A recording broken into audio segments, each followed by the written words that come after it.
Hey everybody, welcome to the video. So I'm breaking down the Pennzoil 400 presented by Jiffy Lube at Las Vegas Motor Speedway for the race on Sunday, March 7th at around 3:30 p.m. Eastern. And we are finally switching it up a bit. We're finally out of the state of Florida. Not that there's anything wrong with Florida, it's a beautiful state, but it's nice to switch it up a bit because all of our races have been there so far. The Busch Clash, the Duels, the Kona 500, the Road Course, and then Homestay Miami Speedway last week. We're going across the country all the way to Las Vegas, so I'm looking forward to it. I'm sure you guys are as well. Before we continue, as always, if you find this video helpful in any way possible, please leave a like. The more you guys interact with the content, leaving likes, leaving comments, and all that good stuff, it's going to help push my video out to more eyeballs in the YouTube world. The more people that see my video, the more it helps me out, so I really do appreciate that. My NASCAR community is amazing. I interact with my content. You guys had my most liked video ever on YouTube last week. I close to like 450 likes, so do appreciate that. You guys are awesome. Give yourself a pat on the back or whatever you want to do. You guys are awesome. And if you're new to the channel, hit that subscribe button. It really helps me out. I really do appreciate it. And while you're at it, you might as well hit that notification bell as well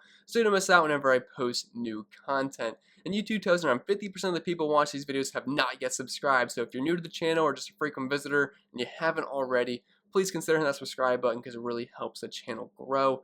And if you want to help support the channel over on Patreon, link is down below for that. I'll throw something on the screen so you know exactly everything you get right here. But it's $10 a month and you get access to a ton of extra content, including the articles I write every single week and every single tab in this spreadsheet. Projections, power rankings, it's just algorithm based off of just statistics. That's not any bias in there. I do have my biased tier rankings, but those are just based on statistics. My GPP driver exposures. I played the 150 max contest every single week so you know exactly where I'm going. I cannot be more transparent than that. Cheat sheets, green flag speed cheat sheets. You can sort that by track types, each specific track and things like that. I find that very helpful.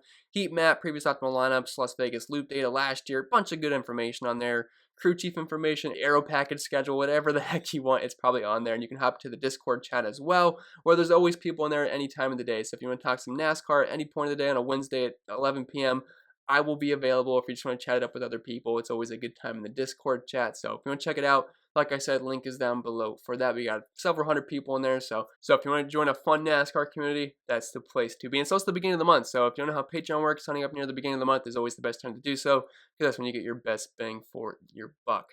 And one last thing before we get into the preview of this race, but me and Sal teamed up to be able to provide you guys this promo code to use over on monkeyknifefight.com, which I will link down in the description below, but it's a fun site to play on as there's no salary cap restrictions or anything like that. You can bet on drivers scoring over or under a certain amount of points and head-to-head matchups against other drivers as well. So if you want to try it out, use code RACE50 to get a free money bonus up to $50 on your first deposit. So again, that's code RACE50 over on Monkey Knife Fight and tell them we sent you. But I think that's it for the shameless plug. So without further ado, let's get into the preview of this race. Alright, and as per usual, I do want to mention some housekeeping things first before we get started. So number one, if you guys want to catch me on the live streams this weekend, I'll be live on my own channel on Sunday around 10:30 to 11 a.m. Eastern, somewhere in that time range, and we usually go for an hour, ask me questions, all that fun stuff. It's always a good time on the live stream. Then I'll be in the Awesemo YouTube channel live before lock with myself and Jason Floyd around 2 p.m. Eastern on Sunday. So if you want to go to the after party over on Awesemo, you guys can catch me over there. And hopefully we don't have another Denny Hamlin fiasco where it sent me in a tailspin because I'm trying to answer you guys' question, go over strategy, and edit my lamps at the same time. That was brutal. It was fun. It was a challenge, but it definitely was not something I was expecting to happen heading into that live stream. So that was definitely a curveball. But after that, I feel like I can take on anything at this point, so I'm ready for anything NASCAR wants to throw my way an hour before lock. And as always, if you guys want in the DraftKings contest, please comment your DK username down below. Say something nice with it, whatever you want. I don't really care, but if you say something nice, I'll definitely invite you to the contest as quick as I can. But it's just the first 100 people, 98 people, because there's always going to be a reserved spot for myself and my girlfriend. But the first 90 people that get in are welcome to the contest. It's just a fun way for me to interact with you guys each and every single week. I like looking at the lineups that you build, and I like competing against you guys as well, because some of you make some really darn good lineups, and I will shout out the winners like I do every single week. So if you want a chance for a shout out here, here's your chance having a good lineup in this contest. But it pays out the first three. In first place, we had C. Davis 072684 with a score of 350.95 points. Absolutely killed everybody else in the contest, so shout out to you, man. You had a killer lineup. Then Drew B 24 coming in second place. Then rounding out the podium, we have Big Andy Kane, who's a really fun guy to have in my Discord channel. So shout out to you, Big Andy Kane. I know you're gonna love this shout out. You were already talking about it. So congrats to you three guys. And if you guys want in the contest, Just comment your DK username down below to get entered. So anyway, let's get into the preview finally of this race. And I know a lot of people like to complain that I take too long in the intros, but I promise you, I don't care. It's my own channel. I can talk as long as I want. But anyway, this is the Pennzoil 400 presented by Jiffy Lube at Las Vegas Motor Speedway. There's your outline of the track. It's a steep D-shaped 1.5 mile track. And it's 267 laps, same as last week, which means we have the same amount of dominator points at 186.9. So strategy is not going to be too different this week. Now, last week I did say one dominator builds might be viable due to all the place differential plays we have this week, or last week I should say. This week, I don't think that's going to be the case. I think all of your lineups should have at least 2 dominators. You could stretch that to 3 with a guy like Alex Bowman, who's a little bit cheaper that you can fit in, because you're not going to be able to fit in 3 10K guys. At least I don't think so. You might be able to if you really stretch it and get some really cheap guys in there. But for the most part, you're looking at 2 dominator builds, but you could stretch it to 3 if you're feeling a little bit crazy. So that's kind of it for the preview. Nothing too crazy here. It's not as high tire wear as it was at Homestead last week. It's a lower tire wear track, although it seems to be picking up tire wear over the years. But even then, it still shouldn't be anything too crazy here. So Las Vegas treated as a low tire wear oval, and we can look at similar tracks like Charlotte, Texas, Kansas, Michigan, and things like that. So without further ado, I think we can get into the driver-by-driver breakdown portion of this video. Alright, so just my quick thoughts on pricing. I feel like it's fair pricing this week. It's not that hard to build lineups. You can easily fit in 2 dominators. Like if you want to play Kevin Harvick with Joey Logano or Chase Elliott, something like that, it's really not that hard to do and fit in some other good plays as well. So I don't think we have to worry about pricing being too tight. Now, that does not mean we're going to leave a bunch of salary on the table. I think for the most part, you're going to be getting close to the maxed out salary. But yeah, I'm not too, I don't have any really issues with the pricing this week. So we'll start up top with Kyle Busch. $11,400. He's starting back in 14th, and DraftKings seems to really like Kyle Busch. He is very expensive every single week, even though he hasn't been all that amazing since a couple years ago, especially without practice, which is not something we have once again. So I'm not really liking Kyle Busch too much here. He's starting 14th, so yeah, there's a little bit of place differential upside, but I have doubts that he's going to get up front. And recently at Las Vegas, he has not been a front runner for the most part. Like, he has some strong finishes and overall strong numbers, but he's only averaging 5 laps led per race and 11.5 fast laps. And overall numbers last year, I mean, he had strong numbers at these track types, but he wasn't that much of a dominator whatsoever. If we just look at specifically 1.5 mile tracks, yeah, he had that win at Texas, and it was really the only race he dominated too much, although he had another race where he got up front at some point. But for the most part, he's not someone you should really expect to be too much of a dominator in this race, especially starting back in 14th. I feel like he could be a contender for a top 5. That's something he did often last year at these track types. It's just, at that price point, you need way more than a top 5 to pay off. You need him to get up front at some point and lead laps, and that's not something I'm super confident in happening for Kyle Busch this weekend, so I'm not going to full fade the guy, but he'll definitely be one of my lower owned dominators on the slate, if not my lowest owned guy. So I know it's a good name. He's starting a little bit further back than the rest of these guys like Truex, Chase Elliott, Keselowski, and not Logano. So it's a little bit appealing for that, but that price tag is pretty hefty for a guy that I don't really think is going to dominate this race. Now, dropping down to someone that I do think can dominate this race, we have Martin Truex Jr. here, $11,100. He's starting 4th, so not a lot of place differential upside, but he could certainly get up front in a hurry. Now, the thing is, he'd have to get around Kevin Harvick and some other good cars like Kyle Larson, William Byron, who looked amazing last week. But yeah, I wouldn't be all that surprised if Truex is right behind Harvick at the start of the race. And if Harvick has a bad run to start the race, Truex could be the guy that leads the early lap. So I know he's a bit pricey and there's no place differential upside, but there is certainly a very high ceiling here for Martin Truex Jr. because anytime we're at a 1.5 mile track, Truex needs to be on our radar, and he is very, very good at Las Vegas. He's averaging the most DraftKings points per race recently, one of the best average finishes, one of the best average running positions, one of the best drive ratings, has a win, 4 top 5s, which leads all drivers, the second most fast laps per race, and a good chunk of laps led per race as well. So Martin Truex, he should be a major contender here. And if you were looking at the race last year in the spring, he did finish in 20th place, but you got to keep in mind, he had one of the best cars in the field early on, but he ended up, I think he hit the wall. He had something happen to his tire where he had to pit, so it kind of killed his race there. But Truex is right up there with Chase Elliott, Joey Logano, Ryan Blaney, Kevin Harvick, and I don't think I'm forgetting anyone else off the top of my head for having some of the best cars in the entire field. So I wouldn't let that finish in the spring race last year scare you off, because the other finishes besides that, 4th place, 1st, 8th, 3rd, and 4th. So Truex should be a top 5 contender, and I'd be very surprised at some point if he does not get up front. If we're looking at the tracks last year, these types of tracks, Truex owns some of the best overall numbers, even though he didn't have any wins last year at these track types. So yeah, Martin Truex Jr., I think he's only a tournament play, but I do not mind being overweight on Truex compared to the field in tournaments this weekend. Then dropping down to Ryan Blaney, starting 26 at $10,800. If you guys can't tell by my shirt, I like Ryan Blaney a lot this week, and I hope I'm not jinxing him, because he's had a really bad start to the season. Now, some of these races weren't his fault, but Man, it's been a tough go of tough go of things for Ryan Blaney recently. So I'm hoping this is where it gets turned around. But rewatching last year's race, Ryan Blaney had one of the best cars in the field, and he should have won this race. But there was a caution that came out. I think it was John Hunter Nemechek. I think he spun out with 6 laps to go, and Ryan Blaney, he had the lead. He was not going to get caught. Although Alex Bowman was closing in because Bowman got quite a few spots gained. He was in second place, and he was tracking down Ryan Blaney, but Blaney was going to have that race won because I don't think there's enough time for Alex Bowman to be able to pass Ryan Blaney. But starting back in 26, assuming that speed comes back from last year, because if you guys remember last year, Ryan Blaney was super, super fast at the low tire wear ovals. First in average green flag speed by a decent margin in front of Chase Elliott. So starting back in 26, I think we have to like Ryan Blaney quite a bit here. His numbers at Vegas are very strong. No wins recently, but some of the numbers are overall very, very strong. And like I said earlier, he should have won that race last season. Besides the 2019 race where he finished 22nd, he has finishes of 7th, 11th, 5th, 5th, and 5th place. And looking at the numbers last year at these track types at the 1.5 mile tracks, Blaney was first or second in pretty much each and every single statistical category. So I like Blaney a lot starting all the way back in 26. I feel like he should be the most expensive driver on the slate, and he's not.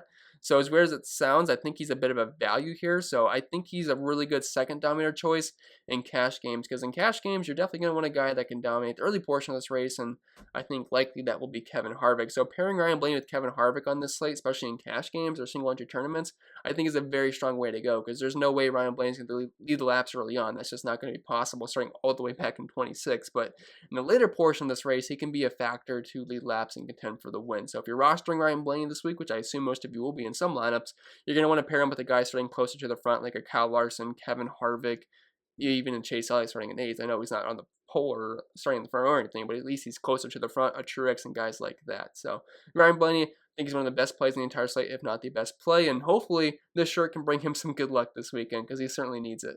And speaking of a guy with bad luck, Chase Elliott at Las Vegas has been an absolute magnet for bad luck here, because look at these finishes for Chase Elliott at Vegas. 22nd, 26th, 2019 he didn't have any bad luck, 4th and 9th, but then 36 and 34. So when you're looking at Chase Elliott's numbers, they are a bit skewed here at Vegas, with his average finish for 21.8, which looks absolutely horrendous, but he has one of the best average running positions in the field. And watching last year's spring race and even the fall race, Chase Elliott had one of the best cars in the field on the long runs. Chase Elliott was probably going to win that Vegas race last year in the spring, but he had the issue.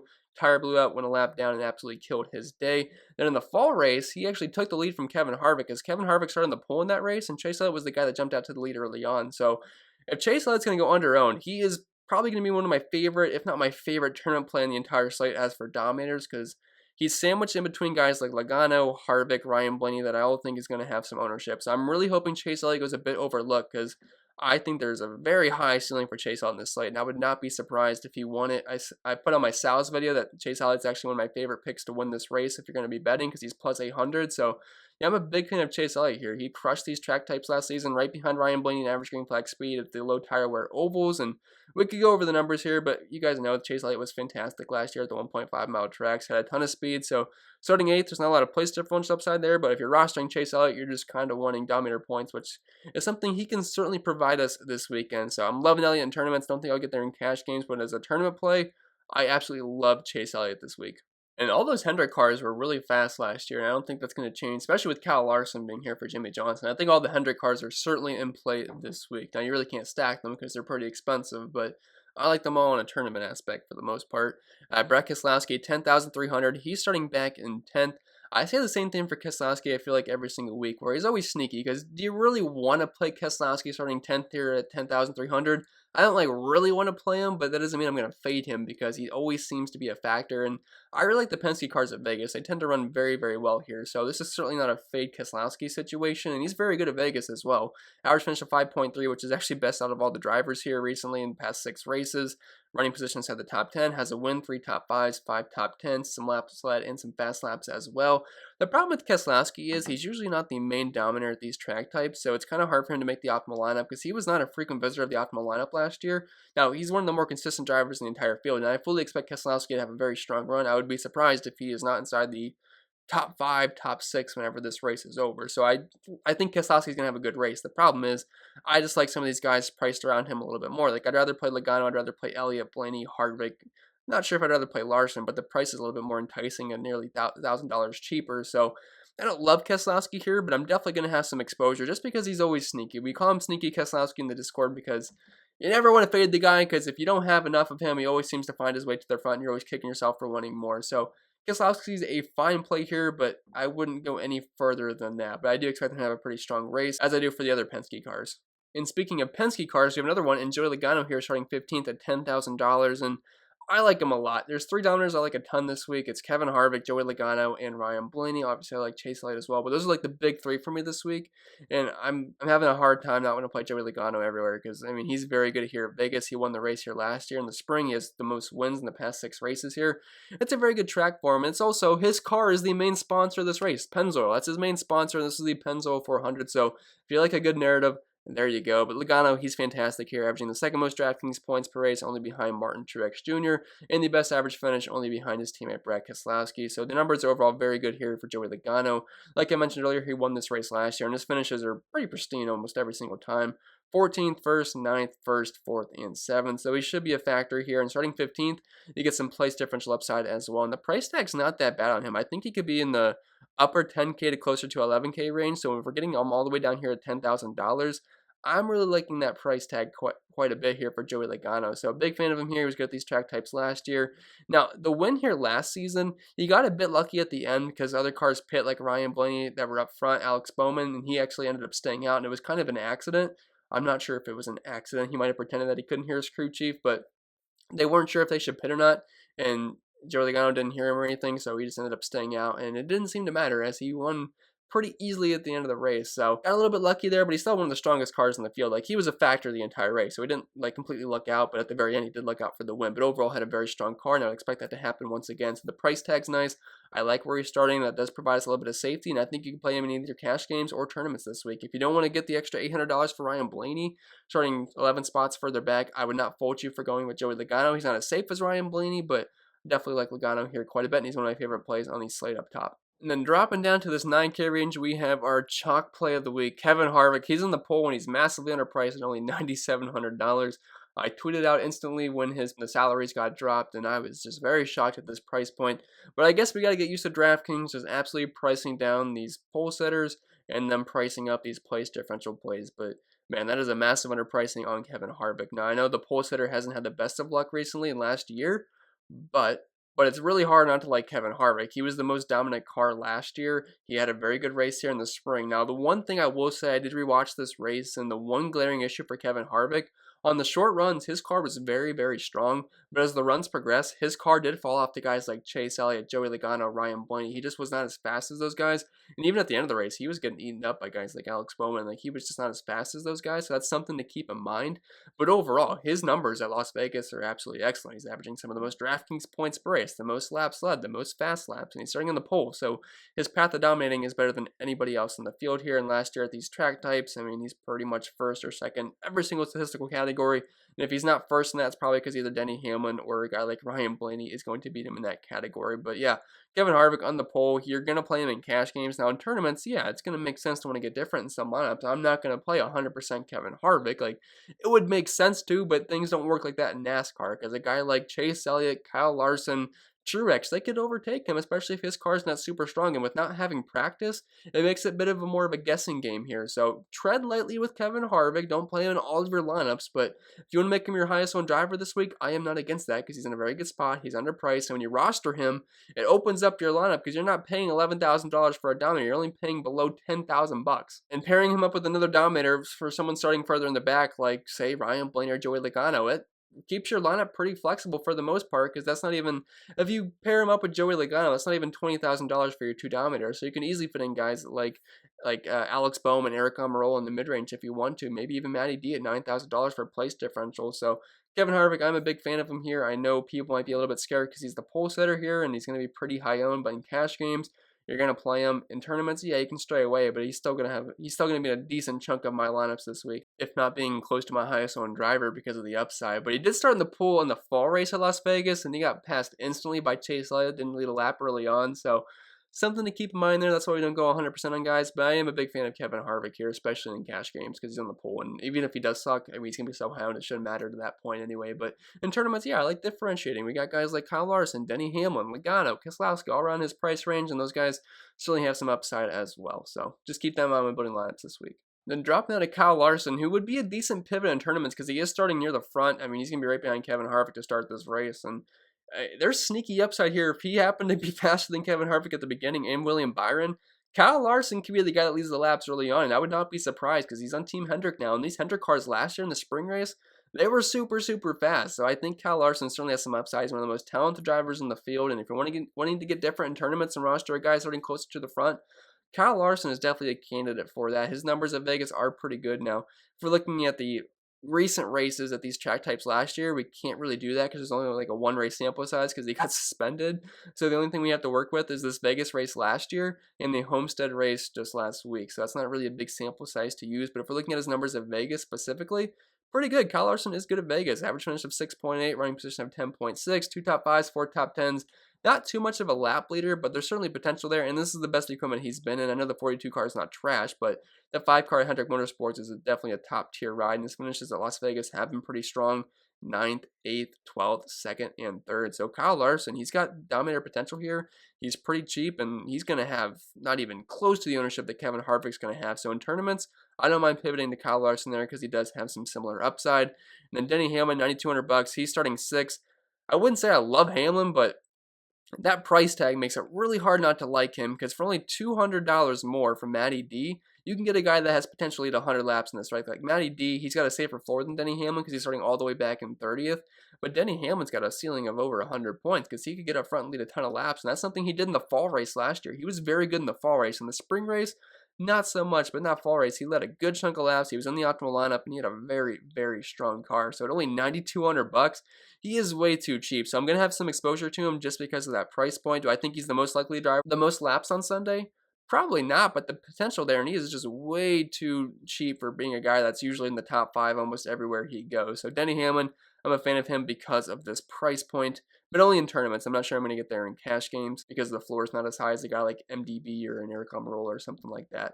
And then speaking of guys with high floors, we have Matty D here starting all the way back in 30th at $9,000. A bit pricey, so I'm not sure you're going to have to get there in cash games, but I mean, he's an overall pretty safe play. He finished 2nd here in both races last year. Now, I wouldn't say he was 2nd place good, but he got a bit lucky on late caution, especially in the 2020 spring race. But overall, I mean, he should be a top 15 contender here for the most part. If you're looking at his numbers, I think that's kind of a waste of time here because he was in junk equipment for more than half of those races. So if we expand this to the past 10 races at these tracks, the numbers are pretty good for Matty D. Average finish of 13.2, average running position of 13.3. If he can pick up his averages, we're talking close to 50 DraftKings points on Sunday, which is just fine at his price point of $9,000. Like, is the ceiling as high as Denny Hamlin? No, but Denny Hamlin, if he doesn't get up front, he's probably not going to get over 50 DraftKings points unless he picks up a decent chunk of fast laps along the way to like a top 5 finish. But even then, that floor is not going to be high as Matty D. So MDB, I think he's a fine cash game player. If you have a bunch of tournament trading guys in your lineup already in the tournament lineup, I mean, I don't hate going with MDB just to provide yourself some floors. So starting back in 30th, he is nothing more than a really safe place differential play despite his horrible start to the season. And then dropping down to this 8K range, we're going to start off with the guy that I like a lot in tournaments. Now, he's a bit risky starting inside the top 10, but it's Alex Bowman at $8,800 starting at 9th. So there's a bit of risk here because you're not playing him for place differential, and I don't really think he's going to be a dominator here. Now, there's potential for that.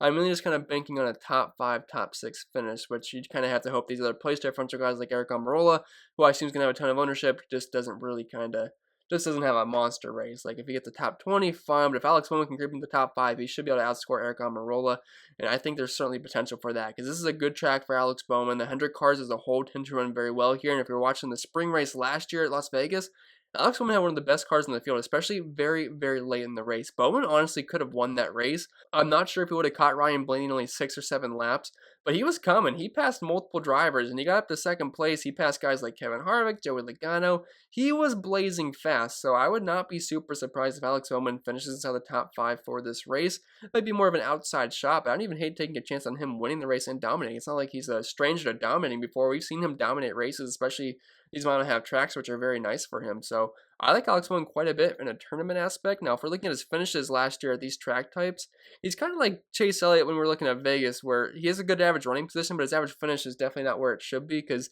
his running position of 10.1 is very good, but his average finish of 17.2 is pretty pedestrian. But he's one of those guys that just kind of got caught up in some messes, or he banged the wall. I remember forget which race it was. It was after the NASCAR restart, but Bowman had one of the best cars in the field, and he banged the wall. I think he got a flat tire, ended up having to pit, kind of killed his day. But things like that happen. But as you can see, he's been a dominator before, and he's actually averaging the second most laps led at these track types last year. So I'm a big fan of Alex Bowman. I know it's a bit risky starting in 9th place, but I'm assuming his ownership is going to be pretty low, and he usually has one of the fastest cars in the field at these track types. So Alex Bowman, you can sign me up for tournaments. Wouldn't go there in cash games, but I definitely think he's a very, very strong tournament play this weekend.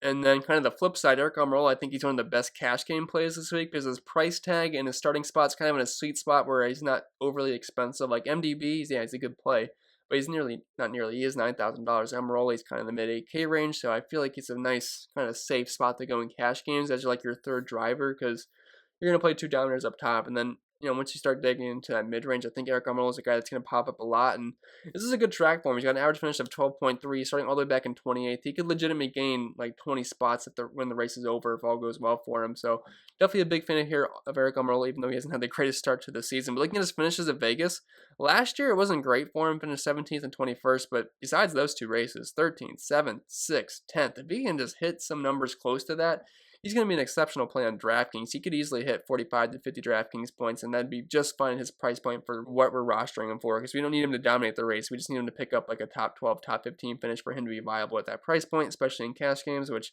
I definitely think he's capable of doing. So do like Almirola quite a bit, especially in cash. And then William Byron, he is a deep tournament play because I do not think he's going to beat up Kevin Harvick to start this race. Now, it's possible. We saw last week he had a very, very strong car, so I'm not ruling out William Byron. I will have some exposure to him just in case. But if you're playing William Byron, you're probably not wanting to roster Kevin Harvick because you're hoping one of those 2 drivers dominates the race early on. Now, you could roster both and just hope Kevin Harvick leads a decent portion of the race and William Byron picks up some fast laps and finishes inside the top 5 at his price point, which might not be the worst thing in the world, $8,300. So I wouldn't rule it out, but just know he's a very risky play starting second because I think he's going to have a good car. He had a good car last year. He was inside the top 10 for the majority of the race. Late caution kind of ruined some things for him. He ended up having a tire rub at the end of the race, which kind of killed him. But he had a very strong car, as did most of the Hendrick Motorsports cars. So I'm expecting them to bring quite a bit of speed again, and he was very fast last week. I mean, he's a good driver. He's got good equipment. He's got a good crew chief. So no real concerns for William Byron besides where he's starting because that does make him pretty risky. So I'm not going to have too much exposure to him, but I mean, I think he can definitely compete for a top 10 finish here, which is fine given his price point. It's just he's going to have to pick up some fast laps and really hold his ground inside the top 5 for it to be a winning move and probably get some laps led as well because starting second, there's barely any upside there unless he gets up front. Then Kurt Busch, $8,100. He is starting 7th. I didn't really have much Kurt Busch last week. Now, like I said, he's a typical top 10 contender at these tracks. Now, but the weird thing for Kurt Busch last week was that he was running really well, but then he had a tire go down where he had a pit at the end of the race, and I thought he was completely dead, but he was super fast. He got all the fast laps, and he ended up getting himself back inside the top 10 somehow. I'm not really sure how it happened, but he had a phenomenal end of the race, and he actually ended up making the optimal lineup because of all those fast laps he picked up at the end of the race. So I guess shout out to Kurt Busch. He won this race last year, actually the most recent race he won here. Ended up holding his ground on the restart, but he did finish first at the 1.5 mile tracks. Like I said, he's typically in the top 10. The past 10 races of these track types, 8 top 10s, which is right up there with guys like Brad Keselowski, Joey Logano, and Martin Truex Jr. for the most top 10s of these track types. So it's definitely a good company to be in. He just doesn't typically dominate the race. And starting 7th, though, $8,100, he is certainly playable because he can be a top 5 guy. I mean, it looked like he was going to be a top 5 guy for the majority of the last race at Homestead. So I don't think Kurt Busch is a bad play. He's definitely a risky play, but I think he's a risk. I don't think he's as risky as a guy like William Byron, so I'd be more inclined to play Kurt Busch over William Byron, but I'm not going to have too much ownership to either of these guys, but I do think Kurt Busch is a decent tournament play starting 7th because at least there's a little bit more floor there built in than a guy like William Byron. And then after this AK range, I got to be honest, it gets to really just a bunch of mid plays for the most part. Yeah, we're going to have to play them just because we can't play all these guys above $8,000. We have to dip into the 7, 5, and 6K range. So I'm not going to just completely avoid these guys. But I got to be honest, none of these guys are super, super appealing. Maybe besides like an Erik Jones or Chase Briscoe because they're starting far enough back. But we'll talk through it. So Tyler Reddick, 7,900. He's starting 11th. He had a great race last week. Honestly, could have won the race if he had a little bit more time. Started riding that wall at the end of the race. Blazing fast, got all the way up to 2nd place. Now, his numbers at Vegas, we have a 2-race sample size to use for him in the Cup Series. He finished 18th in the spring race, and then the fall race had a bit of an issue and finished in 38th place. So not really too much data to work with, but if we look at his numbers, the past 10 races at these track types, running position of 17.1 and average finish of 17.6 with 1 top 5, 2 top 10s, and 5 top 15s. So for the most part, I feel like we should expect Tyler Reddick to be anywhere from, I would say, 13th to like 18th place in this race, which is not terrible, but starting 11th, you're going to have to hope he holds his ground and gets a top 10 finish, which I'm not really sure is going to happen. If you expand these to the just specific 1.5 mile tracks, the numbers certainly get a little bit better, and we are including the race last week, so that's going to buff up those numbers a little bit with the second place finish. But he's got 3 top 5s, and 2 of those are with Homestead, so you have to keep that in mind because those Homestead numbers are definitely propping him up a bit. A running position at 15.2 and average driver rating of 80.1, so not bad numbers by any means, but starting 11th at nearly $8,000, I'm not going to have too much Tyler Reddick because I do think he's going to lose a few spots here unless he has a really, really exceptional race. Christopher Bell is $7,700. He's starting 16th. I think we can certainly look at some Christopher Bell. I know the race last week wasn't very good for him at all, and he was starting on the front row because Denny Hamlin went to the back, so he's very, very disappointing, and I did buff up my ownership to him when Denny Hamlin went to the back. And I certainly regret that because he did not have a good day whatsoever. But at only $7,700, whenever I see Christopher Bell, I just kind of imagine what I would think if Erik Jones last year was priced $7,700 starting 16th. And if that was the case, I would be like, yeah, I can definitely get behind some Erik Jones starting 16th at $7,700 on a 1.5 mile track. So since I'm saying that, I definitely think we can play some Christopher Bell here. I think that price is fine. He certainly has some upside in the 20 car now because looking at the numbers last year, we had the issue in the 2020 spring race. And then in the fall race, he finished 24th. But that was a much worse equipment. Now he's in the Joe Gibbs car. And if we're going to look at Erik Jones' finishes in this exact car, in his history, he finished 8th, 23rd, 36th, 13th, and 8th. So a couple of bad races, a couple of decent races in there. And if nothing happens to Christopher Bell, like a mechanical issue or a tire goes down, I think he could be a top 10 contender here because he's obviously a very talented driver. And he was able to hang in the top 15 in the old car last year, and now he's in a much better ride. So I think Christopher Bell is actually a pretty solid mid-range play here for a price range with not a lot of exciting plays. And going down to Austin Dillon, he's usually a top 15 machine at these 1.5 mile tracks. And looking at the track history for him at Las Vegas, typically inside the top 15. 4 of the past 6 races for him, he's been inside the top 15. And looking at the 1.5 mile tracks last year and last week, which I am going to include, the numbers are actually pretty darn good. Running position of 13.5, average finish of 12.6, 9 top 15s, 4 top 10s, and 2 top 5s, and a win at Texas. So there's certainly upside here, but he's a GPP play only for me because he's starting so far up in 12th. But I don't think a lot of people are going to click on his name because that's starting a little bit far up. The price is a little bit up there, so I think Austin Dillon is a fine tournament play. Wouldn't go there in cash games, but I think he can certainly hold his position with upside of a top 10. So don't hate Austin Dillon there. Then down to Chase Briscoe here at $7,400. I feel like we can play him in cash games because he is starting further back than most people in these price ranges. Now the race last week wasn't super impressive for him, but you have to remember he did have an issue and he kind of got stuck a lap down, so he couldn't really advance his position. So his running position was pretty ugly. I think it's like in the 25s, 26, somewhere around there.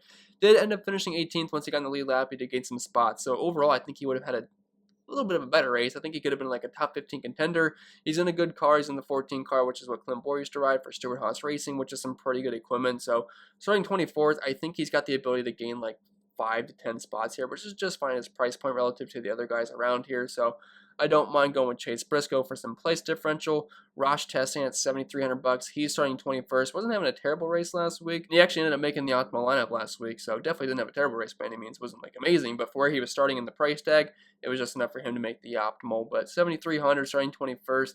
He can gain 5 spots. I don't think he's going to be a top 10 guy, but the car he's in for the 42 car for Chip Ganassi Racing, there's certainly potential there. I mean, I would not waste any time looking at these recent track history numbers because he was an absolute dumpster fire equipment. He's in a much better car these days. That's what Kyle Larson used to drive. Kyle Larson had some solid numbers here at Vegas. Not saying he's as good of a driver as Kyle Larson or the same driving style, but there's certainly some top 15 potential here, and the price isn't that bad. So don't hate Ross Chastain at $7,300.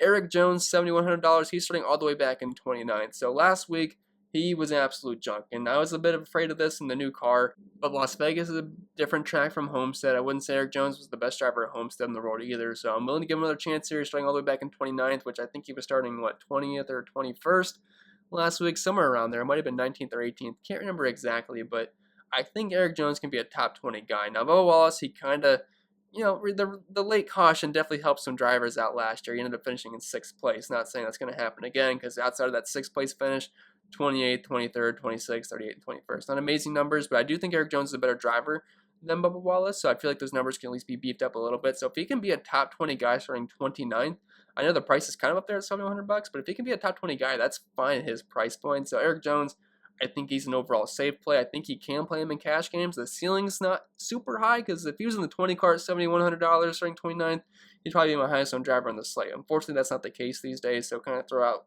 the past numbers out the window. The race last week was pretty horrid from him, so there's definitely concerns there, but I do think he could gain close to 10 spots as long as the car's not absolute junk this week. And then dropping down to Bubba Wallace, who we were just kind of talking about a little bit, he did not have the greatest race last week. I thought with the new car it might be a little bit better, but overall, wasn't the greatest race in the world. It's only a one race sample size, so I'm not really willing to put any weight on that. But I just expected a little bit more out of him. But starting 23rd at 7,000, I think he's a fine play. Because again, these value guys aren't superly impressive once again this week, so we're going to have to play some guys that we feel kind of iffy about. Bubba Wallace, he is one of those guys, but I do think he can be a top 20 guy. He's in a good ride. You know, he's getting help from JGR, and I do like some of the JGR cars. So, not saying he's going to be up to their level, but it should be a step down. But even then, it's not that bad. If he can be a top 15, top 20 guy at $7,000, not terrible for race starting in 23rd. Then dropping down to the 6K guys, Senos Jr. I think he's an interesting play because in the spring races at Vegas, he's had some pretty good luck here. So the fall races haven't been good. He's finished 23rd, 26th, and 30th, but for the spring races, I don't know if you guys can see that. Hold on. He's finished 3rd, 6th, and 14th. So if the trends continue, I'm not saying it's a real trend here, but if they do continue, this would be a good time to target Senos. I know he's starting 17th, but again, these value guys, they're not overly impressive this week. So if Senos can contend for a top 15, that might not be the worst thing in the world. And he actually has an average finish of 17th here, running position of 17.1, a top 5, 2 top 10s, and 3 top 15. So I don't hate Senos. I mean, do I think it's likely he's going to get a top 15? Maybe not likely, but there's an upside for it. And he's actually not that bad at steep tracks, too. It's one of his better track types. So I think Senos is certainly playable down low. I think you all know the risks with him at this point. Then dropping down to Ryan Newman, $6,700. He's starting pretty high in 13th, but the Roush cars last week were very, very fast. Him and Chris Buescher showed some speed, so that was encouraging to see. Not sure if that's going to continue, but Las Vegas is actually a good track for Ryan Newman. Now, I'm not sure I really want to roster him because he's starting so far up, and the price is actually kind of high. If he was in the low 6K range, like he's in the upper 6K range, I think that would make him worth maybe a tournament dart throw because of where he's starting, but at nearly $7,000.